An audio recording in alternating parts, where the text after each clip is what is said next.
Joo, tervetuloa lyhyesti kuulemaan siitä, miten tekoäly muuttaa arkea.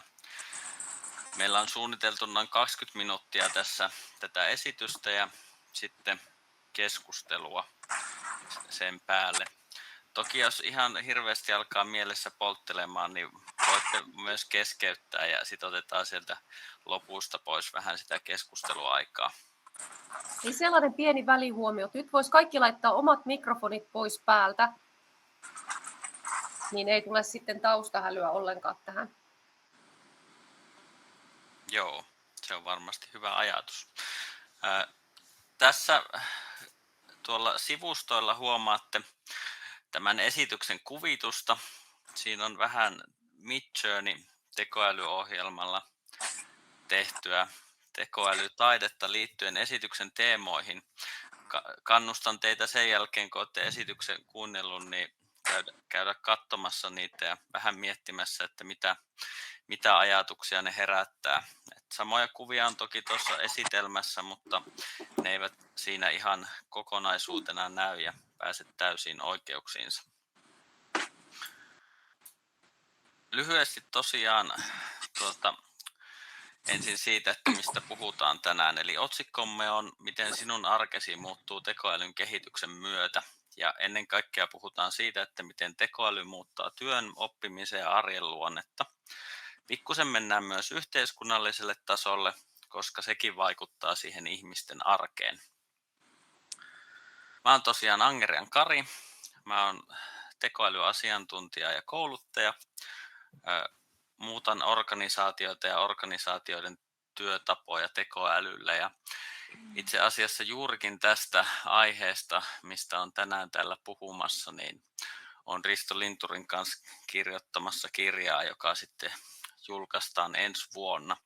Eli tässä esitelmässä on myös vähän niitä kirjan teemoja sitten.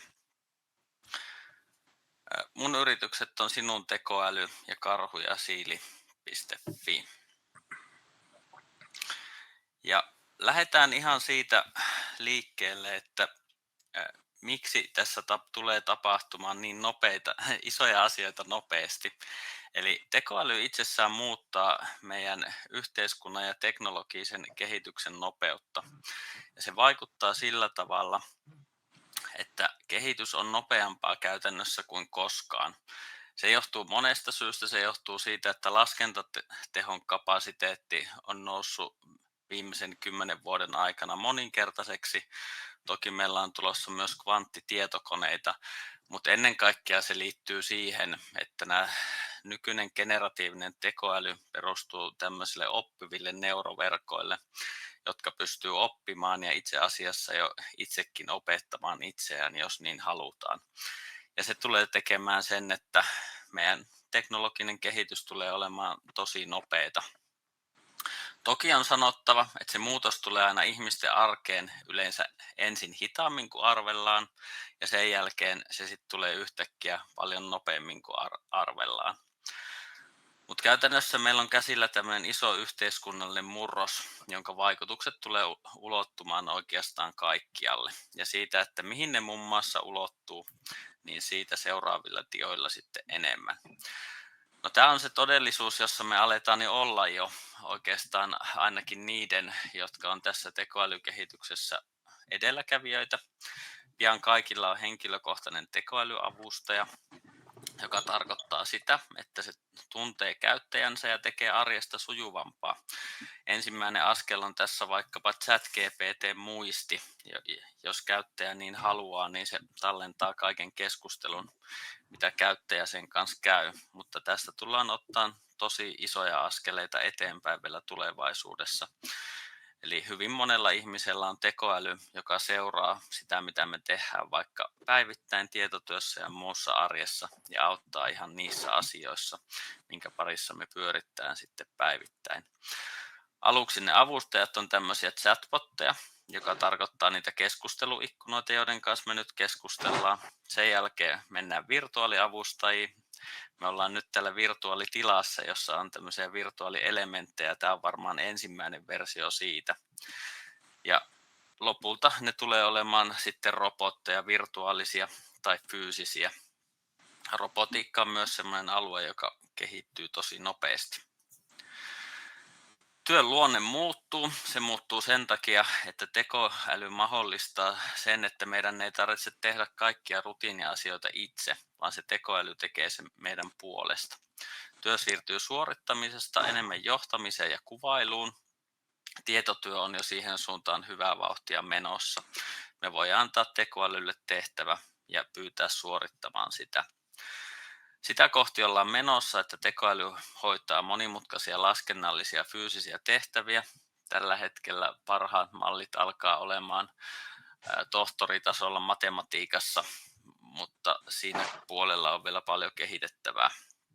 Joka tapauksessa kapasiteetti ylittää jo nyt monilta osin ihmisen ja tulevaisuudessa tulee ylittämään vielä isommin. Ja meidän rooli tietotyössä jää sitten siihen tehtävien suunnitteluun ja päätöksentekoon, jos mietitään tulevaisuutta ja lähitulevaisuutta. Tällä on tosi isoja merkityksiä myös oppimiseen, ja se on yksi iso murros, minkä tämä tekoälykehitys tulee saamaan aikaan, on se, että oppiminen demokratisoituu. Se muuttaa myös kaiken oppimisen henkilökohtaiseksi, koska te voitte pyytää sitä tekoälyä opettamaan sen asian juuri teille sopivalla tavalla.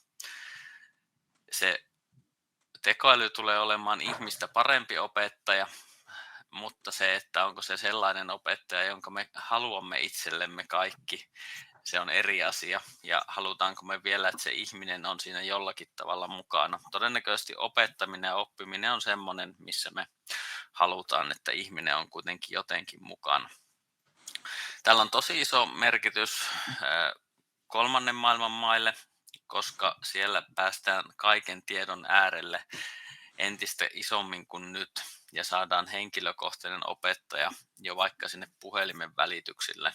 Eli sinne paikkoihin, missä on ollut sitä tietovajetta, niin sitä saadaan entistä enemmän, ja oppiminen muuttuu käytännössä ihan täysin, ja se on jo muuttunut, mutta valitettavasti meidän oppilaitokset ei pysy siinä mukana. Nyt ollaan jo siinä pisteessä, että kotitehtäviä ei ehkä kannattaisi ihan kaikilta osin antaa oppilaille. Eli toisin sanoen tieto tulee jokaisen ulottuville. Tekoäly opettaa ihmistä paremmin. Se tarkoittaa sitä, että myös ne oppimisen ympärille rakennetut instituutiot, ne tulee muuttumaan tosi paljon, tai sitten tulee vaan lakkaamaan olemasta, koska niillä ei ole enää tarvetta. Terveydenhuolto on semmoinen sektori, jossa on tosi tiukkaa regulaatiota. Jollakin on muuten vielä mikrofoni päällä siellä, että jos voisi laittaa sen pois, niin ei kuuluisi niin paljon taustahälyä. Eli tekoäly mullistaa myös terveydenhuoltoa. Nyt pystytään jo diagnosoimaan tekoälyllä tarkemmin, ja siitä on tullut viimeisen vuoden aikana paljon tutkimusta. Esimerkiksi syöpäseulontoja pystytään tekemään jo paremmin. Tekoälymallit, jotka on tämmöisiä GPT-4-malleja vastaavia, niin pystyy jo ihmistä paremmin diagnosoimaan sairauksia. Mutta se on eri asia, että millä viiveillä ne sitten tulee tähän arkeen, mutta se suunta on tuo. Diagnosointi paranee, hoidot tehostuu, pystytään tekemään myös yksilöllisiä lääkkeitä. Ja tämä tarkoittaa sitä, että tullaan siihen pisteeseen, että ihmiset tulee haluamaan tulevaisuudessa mieluummin hoitoa tekoälyltä kuin ihmiseltä, joka ei osaa niitä asioita niin hyvin. Koska käytännössä nämä tekoälymallit tulee olemaan koulutettuja oikeastaan kaikella saatavilla olevalla lääketieteellisellä datalla, ja kukaan ihminen ei pysty käsittelemään semmoista määrää dataa. Se saattaa kuulostaa tässä vaiheessa vähän dystoppiselta ja pelottavalta ja kummalliselta, mutta se on tavallaan semmoinen ehkä se yksi selkeämmin nähtävistä kehityskuluista tässä. Ja kun nyt ollaan jo siinä tilanteessa, että se tekoäly diagnosoi paremmin, niin se on käytännössä vain siitä kiinni, että me pystytään muuttamaan sitä regulaatiota ja omaa ajattelua. Mutta länsimaat kaikki kamppailee tämän julkisen terveydenhuollon kannalta, niin kaikki voi kuvitella, minkälaisia säästöjä se sitten tuo siellä. Roboteissa tulee arkea. Muutama viikko sitten robotiikan saralla tuli merkittävä edistysaskel, eli tämmöinen ihmismäinen robotti osasi ensimmäisen kerran viikata pyykkiä. Sitä ennen muistaakseni viime kesänä se kuori kananmunan. Ja se pyykin viikkaaminen on siinä mielessä merkittävä askel, että pyykki on robotille äärimmäisen hankala tehtävä, koska se on semmoinen muokkautuva ja elastinen materiaali. Ja generatiivinen tekoäly mahdollistaa sen robotiikan nopeamman kehityksen siksi, että se on käytännössä ne aivot, mitkä siellä robotin taustalla toimii. No, kotitöihin, palveluihin, siivoukseen, ruoanlaittoon, kodin ylläpitoon tulee ihmisille robotteja. Tällä hetkellä arvioidaan, että niiden hinta on noin 20 000 euroa. Esimerkiksi Tesla kehittää USAssa tämmöistä Optimus-robottia. Se, mikä muuttuu myös, niin on se, että tämä nykyteknologia jo mahdollistaa sen, että robotit pystyy oppimaan itsenäisesti, mutta myös sen, että kun yksi robotti oppii, niin myös ne muut robotit oppivat.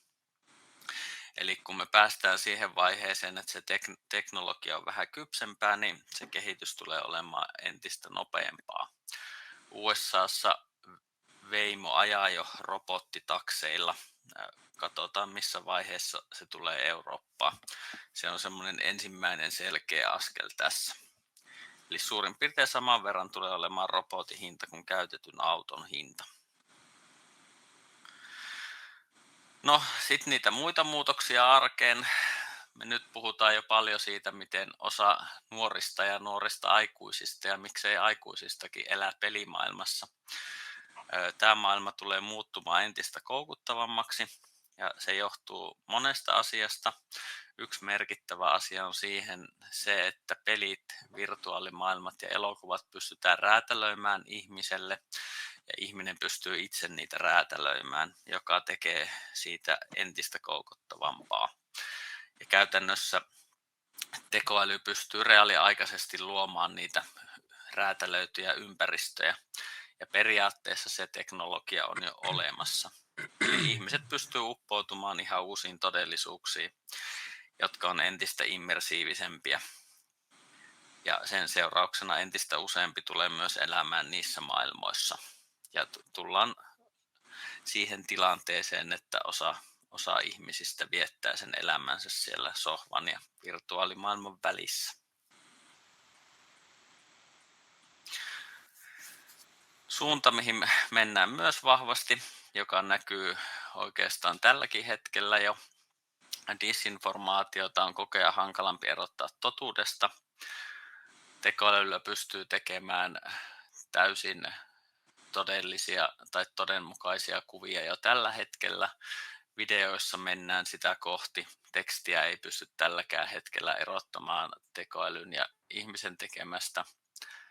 Musiikkia tekoäly tekee, eli kaikki sisältö muuttuu sillä tavalla, että olemme ihan hetken päässä siitä, että emme pysty tietämään, kuka sen sisällön on tehnyt, joka tarkoittaa uutismaailmassa sitä, että me tullaan näkemään uutistapahtumia, jotka eivät ole todellisia, ja tulee paljastumaan uutistapahtumia, jotka eivät ole todellisia.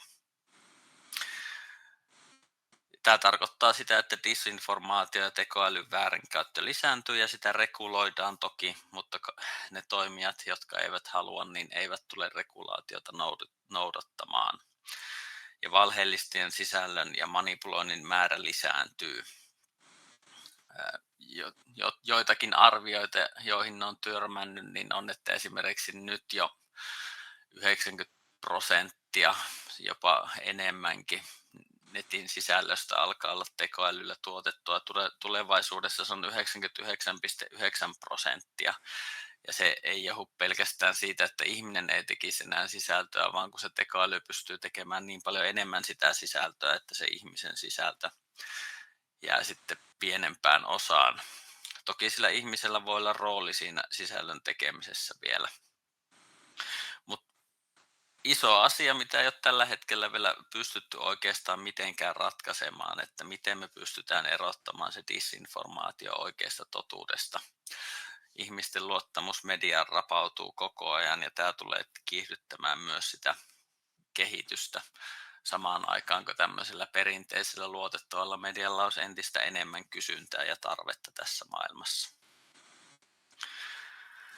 Tekoälyyn laitetaan paljon toiveita ihan näiden niin globaalien ongelmien ratkaisuun. No miten se liittyy meihin? No ilmastonmuutos vaikkapa liittyy meihin kaikkiin. Saastuttavuus liittyy meidän kaikkiin. Siihen, että selvitäänkö me näistä isosta haasteista. Äsken puhuin vähän siitä dystopisesta puolesta, disinformaatiosta ja virtuaalimaailmoista, mutta meillä on myös paljon mahdollisuuksia. Jo energiatehokkuuden suhteen on esimerkiksi käytetty paljon tekoälyä esimerkiksi rakennusten optimoinnissa ja rakentamisen optimoinnissa, ja se tulee vaan menemään pidemmälle. Eli energiatehokkuutta voidaan jo nyt parantaa, mutta tämä näkyy myös käytännössä sitä kautta, että koska tekoäly nopeuttaa tieteellisten innovaatioiden määrää, se tulee myös nopeuttamaan energiateollisuuden innovaatioiden määrää ja niiden kehittymisen nopeutta.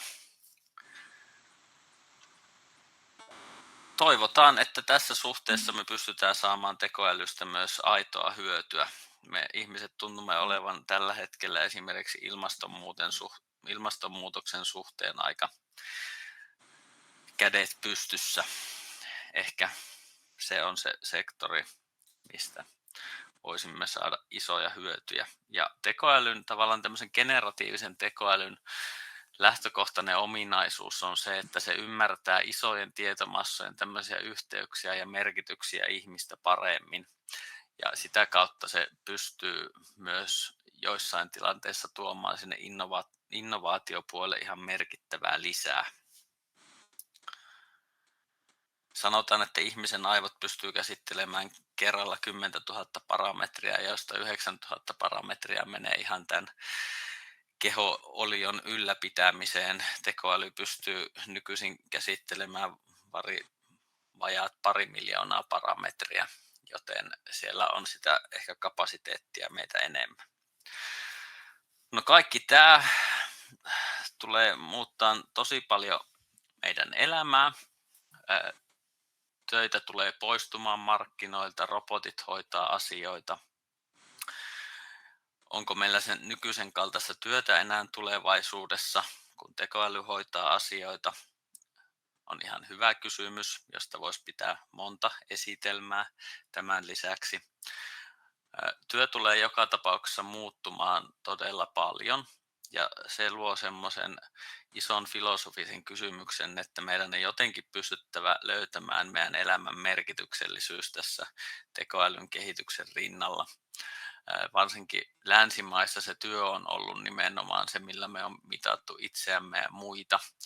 Kun sitä työtä on entistä harvemmalla, siitä saa vähemmän korvausta, niin me tarvitaan myös muita asioita. On se sitten yhteisöllisyyttä, luovuutta, itsensä toteuttamista. Monien tutkijoiden mukaan uskonnollinen ja henkinen elämä tulee nousemaan uudelleen keskiöön ja perheen ja lähipiirin merkitys kasvaa. Jossain tasolla näitä pitää ratkoa yhteiskunnallisesti, mutta myös yksilötasolla.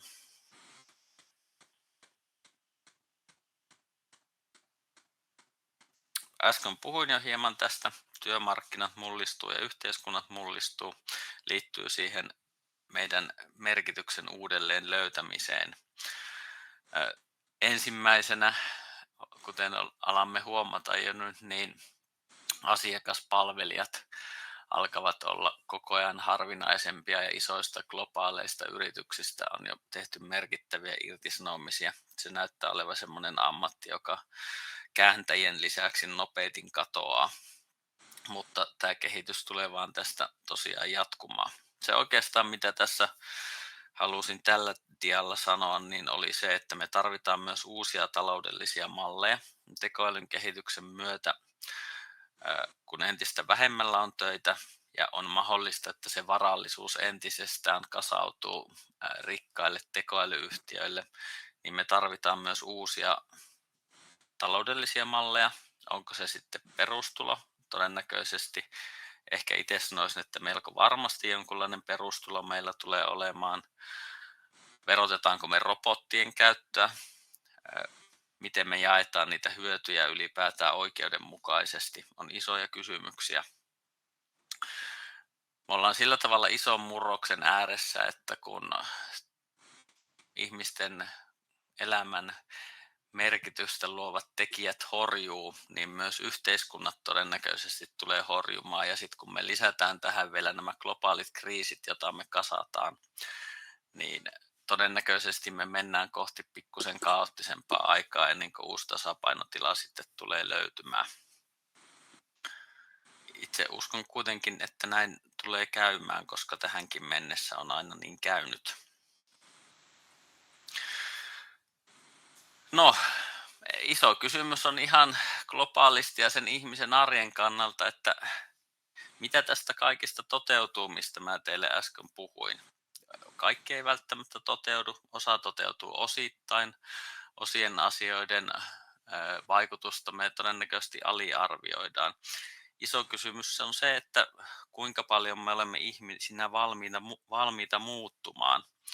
Ja nämä isot globaalit haasteet, niin kuin ilmastonmuutos, sodat nostaa taas päätään, vaatisi meitä pikkusen ottamaan taas askel ylöspäin sieltä ihmisapinatasolta. Tekoäly on se iso kuva, joka myös haastaa tätä. Ollaanko me valmiita muuttumaan? Minkälainen maailma me halutaan luoda? Miten me luodaan sitä merkitystä? Luodaanko me semmoista sääntelyä, että se valta ja varallisuus ei keskity vain tietyille yrityksille ja maailmankolkille, vaan että se jakautuu vähän tasapuolisemmin ja oikeudenmukaisemmin. Mun oma ajatus on se, että lähitulevaisuuden valinnat ratkaisee aika paljon sitä, että mitä kohti me ollaan näistä menossa. Ja me toisaalta tarvitaan sitä sääntelyä, joka on fiksua ja oikea-aikaista, mutta toisaalta meidän pitää uskaltaa käyttää tätä teknologiaa sitten myös siihen hyvään, mihin se antaa mahdollisuuden. Eli tässä lyhyesti kuvaa siitä, että miten se ihmisten arki tulee muuttumaan ihan sieltä mikrotasolta tuonne makrotasolle.